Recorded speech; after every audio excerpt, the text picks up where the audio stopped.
We now live in a time when that culture of democracy, I believe, is somewhat eroding. The face-to-face dialogue that we used to see is now being replaced by a sanitized, antiseptic situation in which people use online chat rooms and they post their ideas basically in isolation. There's no two-way communications. And in some cases, these chat rooms can get very nasty. They can smear people or they can insult people that don't believe or follow the ideas that they particularly do. This has led, in my judgment, to a sort of a coarseness and a crassness that has interjected itself into American political life, and a little bit of cowardice as well.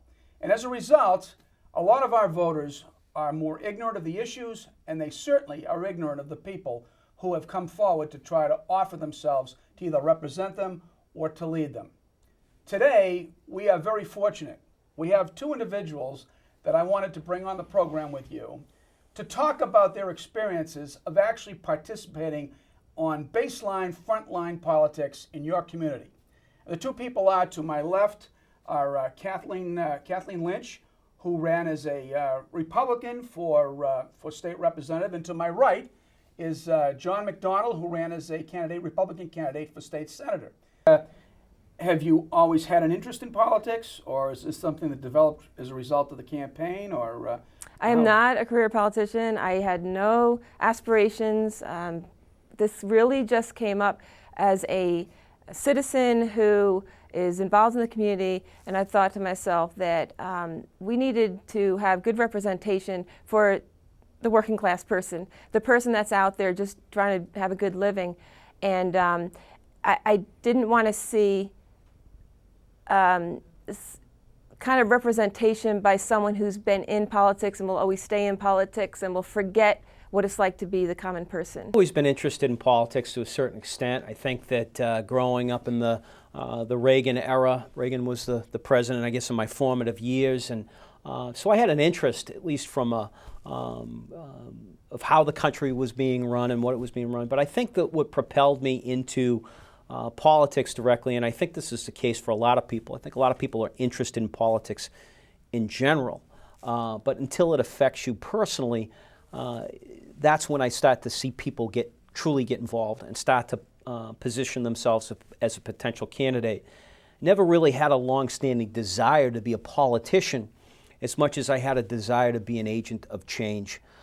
When it comes to politics, I think the idea is that politicians are to serve the people, not serve themselves. And I think that our environment today is that we see an awful lot of people that are in politics where their first mode of importance is serving themselves. Is there a difference between how you envisioned a campaign was going to run and then when you get into it, you actually found out what it was like? How did you see that difference? Well, growing up in our culture, I'd see someone running for office and I'd see bumper stickers and signs, and maybe they'd have a speech that they were doing. But that's pretty much what I saw. Then when I start looking into what's involved with the campaign, I said, it's more than that. It's more than just the signs and the bumper stickers. It's getting out and it's knocking on doors, which I didn't even know that really was an important part. And I learned it through the process. I mean, I'm a quick study. I learn things very quickly. But I learned that was really important. Fundraising is so important, and that's not my favorite activity, like asking people for money. Yeah. And that was probably going to be one of the hardest things that I had to do, was try to get money. So those are a couple of things that were involved, but the campaign and mail and all the other things, I mean, we can go into more of that maybe later, but there was a lot more to it. So a lot of organization involved. Yeah, I had no idea all the things that were involved. That's funny. How would you describe the key element of your approach? What were the fundamental activities that you were going to engage in to try to make your case? Well, one of my issues was that I didn't have as much name recognition as my opponent. He'd been here most of his life, and I hadn't. I was here for 4 years. I was in Massachusetts for 15, but only in Westford for 4 years. So I knew that name recognition was going to be really important. And how would I do that? I had to meet the people. So I had to get out and do the door knocks, and I had to get an aggressive mail campaign. so people could go, who is that? Oh, I see. Fortunately, I was involved in a number of community activities, and I have children, so I already knew quite a few people, but not as many as my opponent. And I still think that that was a factor in my loss, is that people didn't know me, and they're going to vote for someone they know and they're familiar with. So let me ask you, how many doors did you knock on? I almost 6,000, 6,000 and then doors. I had other people walking, knocking on doors too. How many pairs of shoes did you wear out? Oh, that's a good question. One, two, I'd say 3 pairs of shoes. How about you, John? What was the focus that you brought Well, to this? two primary Was things. your- It was both an old school approach and a new school. New school meaning that we got very, very involved with social media, Facebook, Twitter. We did a lot of Yeah, stuff some like interesting community television. We produced commercials. We did a lot of stuff on YouTube. But that didn't overtake what I felt were the critical underpinnings of a campaign that needed to be done, which was knocking on doors. We knocked on over 30,000 doors in over a year, and it was a very, very aggressive campaign. We spent a lot of time out there talking with people. We went to town committee meetings. We went to Chamber of Commerce meetings. We did all the things I think that were required of a candidate, a good candidate, to get their name out there and to show people your work ethic. I think that was the one thing that we wanted to show people, is that regardless of the results, no one was going to outwork our campaign, and we did do that. And the one part that was missing with our campaign that we underestimated, and again, it was to Kathy's point, on the fundraising level, I felt, and we did, dollar to dollar equal what our opponent raised. But I think what was required in order for a Republican who is it's an uphill battle, was to raise a lot more and to really get into the point where we could have afforded to spend some serious money on TV advertising because the district's so big. Kathy, how about you? How did you find trying to grapple with the issues and understand the issues that were affecting the district in Massachusetts? What was that process like for you? It was a good amount of work to just get up and running on the issues that I wasn't aware of. So it was a lot of work. I mean, I had to read some stuff, and it wasn't even enjoyable reading, right? Looking at the issues, but it was an important thing, and I had support with that, and I felt like I really learned a lot. And speaking to the people as well, hearing what's important to them is really important. So, so I came out really, really sharp about the issues. I was really pleased with what I learned through the process. Good. You had. Let me ask you this in that same vein. What did you learn about state government that you didn't really know before? If there's anything that you could point to, is there something? Well, what gets me is that our legislators, they don't even get a chance to see some of these bills before it's time to vote for them. I was shocked to hear about that. And sometimes they get 24 hours. I mean, they need at least 48 hours to look at these bills and understand them, because you know how long some of these bills are, some of the background that's needed for it. So, so I was shocked to know that. And I also, to see how unbalanced it was, it really is a Democratic legislature. We're talking 160 legislators and a little over 30 Republicans. The rest are Democrats, just a couple of unenrolled, I think. And that's very slanted. So if you take a look at the problems in Massachusetts, where does the blame go? It's got to be the Democrats, because the Republicans don't have much of a voice. They do what they can in there, but it's really, so it was very surprising for me to see that dynamic. Underestimated the Democratic machine. I didn't realize to the depths and levels of which the machine permeated itself, whether it be local or even regional politics. In the connections that people have, really opened my eyes from that perspective. And I think that the other part of it was the name recognition. and who I ran against. I ran against a very popular name, maybe not well-known person. Yeah, Kennedy. But Kennedy, yeah. I mean, how do you run against the Kennedy name? Because, even as sophisticated as we were and the phone calls that we made, it would often crop up, well, I have to vote for a Kennedy. They've done so much for the state. And people, when they realized that this person wasn't even related to the Kennedys, although he did nothing to change that idea, it helped them. All fair, love, and war. Yeah, right? all fair and love and war is exactly right. But the machine is pretty deep, and it travels in circles that most people wouldn't even be aware of. And it's an entrenched system that, in a lot of ways, is designed now to support the Democratic Party in Massachusetts, and that's why it's so difficult, I think, for Republicans to overcome that. Okay. What did you get for support and resources from any organizations that helped you, albeit the Republican Party or anything like that? What kind of resources or help did you get, if anything? There's certain little groups of people that get together and form coalitions and so forth, and they would come forward and say, we really believe in what you're doing, and that kind of thing. So I had volunteers that I met through the Republican Party as well, and they would just offer to drive, and I was just so fortunate to have the driving going on, so I wasn't just alone. Some people even helped door knock. So yeah, I got some support from various groups of people and organizations that said, Kathy, we'd like to see you be successful, and here's some help, Mm-hmm. Okay, how about you, John?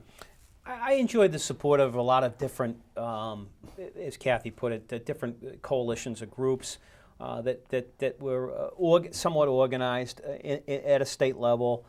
So that was good.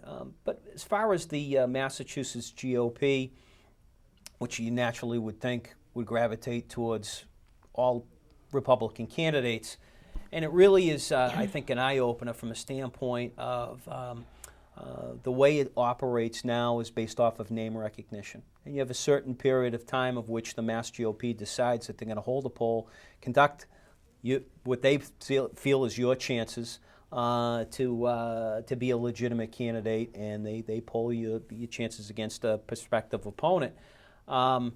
It's really a dollars and cents game at the state level, and we were out every single night from, again, a lot of it was summer and hours and whatnot, but we spent at least 4 hours every night out and about, not the countless hours you spend on social media doing different things, and every weekend. So it was a 7-day-a-week process for all over a year, and my campaign, we ran a very aggressive campaign.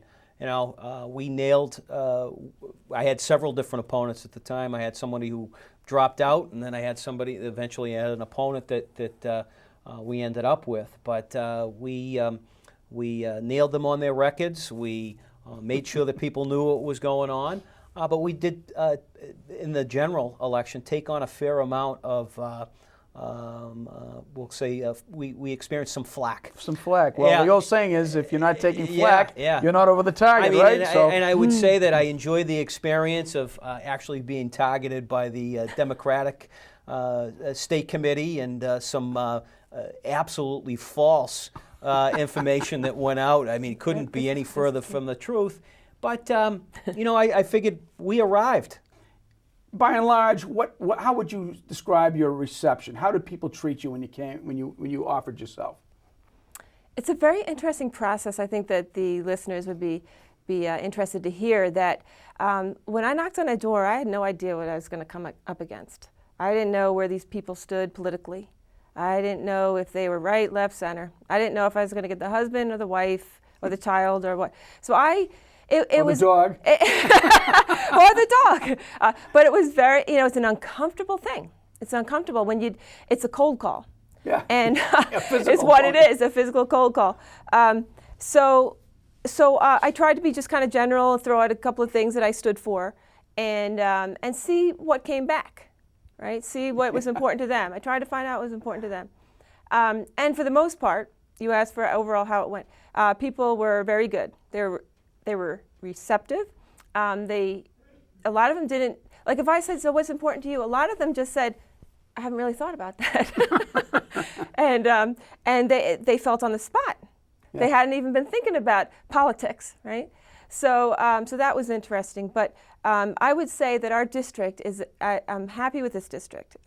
Polite, they're good people. Yeah. And they don't get into this kind of national political nasty divide that we're seeing now, for the most part.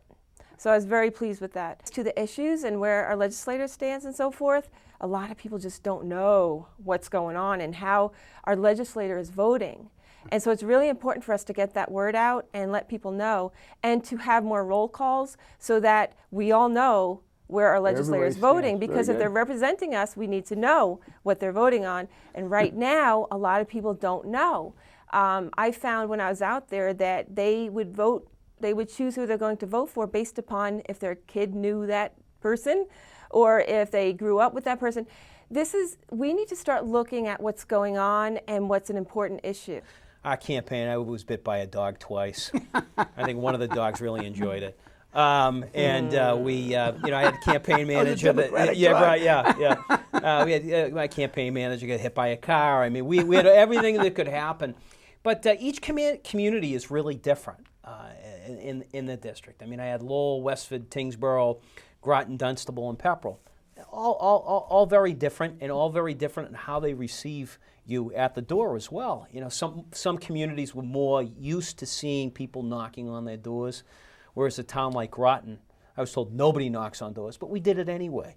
I think that Cultural shock. Yeah, so they're a little shocked. I think most of the people were pleasant. We're happy to see it. Okay. That you respected the fact that you were knocking on their door, you were asking for their support, Yeah. and listening. I think the key was to be a good listener. But we experienced it all.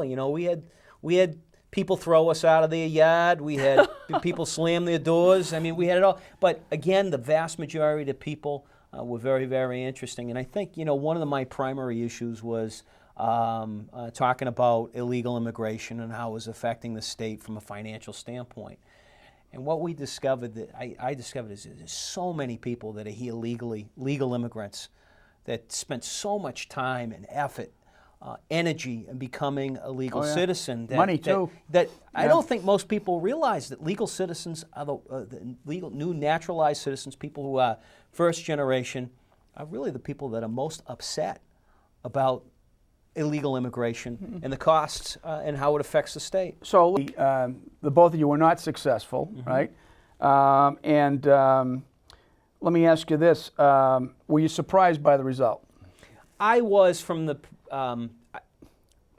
yes, the answer is yes, but I was surprised by the fact that, we had done some polling and we were actually ahead. I think the Democrats that did polling thought that we were ahead.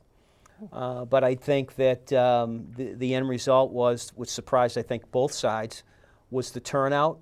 And I think it was relative to ballot questions versus necessarily the candidate. And I think if you look across the results of Republicans across the state, we all virtually finished up with the same percentage. Yeah, that's right.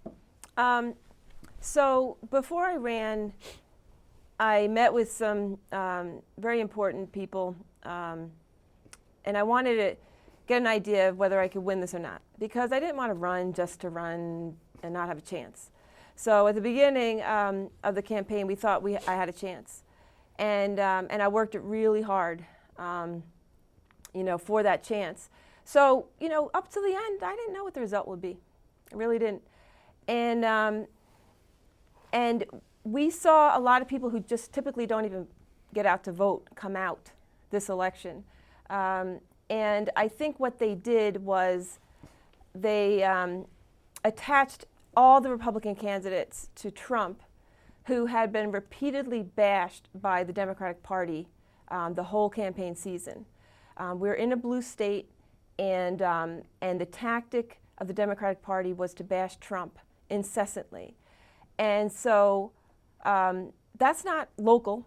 I mean, Trump has nothing really to do with my work for this race. But yet, all the candidates were kind of lockstep attached to him, and I think that all those voters that typically don't get out, and then of course the ones that do, but the ones that don't came out and just went right down the ticket. And that's why all the candidates pretty much ended up at the same numbers. Now we had our base, and let me tell you, I'm very pleased with my result. Let's see, 7,899.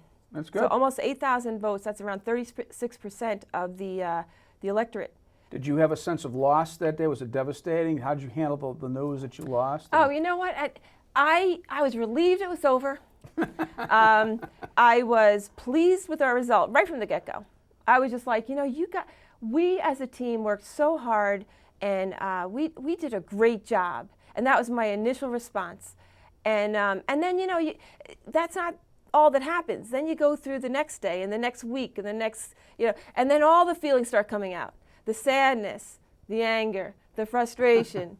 But overall, resounding appreciation for this campaign, pride, a lot of pride with this campaign, and no regrets. I mean, I think it was definitely worth it, and I think it was good for the people and to see what the issues were, because they wouldn't have known them as well if there wasn't someone running against our current legislator. Okay. So, Once we realized what the results were, I had a very young campaign team around me, so they didn't have the experience that I had, so it was more of a, I guess, lack of a better term, maybe a fatherly role to console them and to get them through the night, and to realize that the fight will endure. We will continue, and whether it's me or it's someone else in the future or one of them even.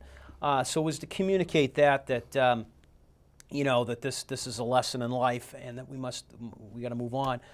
I think we need a little support, more support from the Republican Party. Okay. I know that sounds kind of negative, but I think there is room to grow the support for the down-ticket candidates.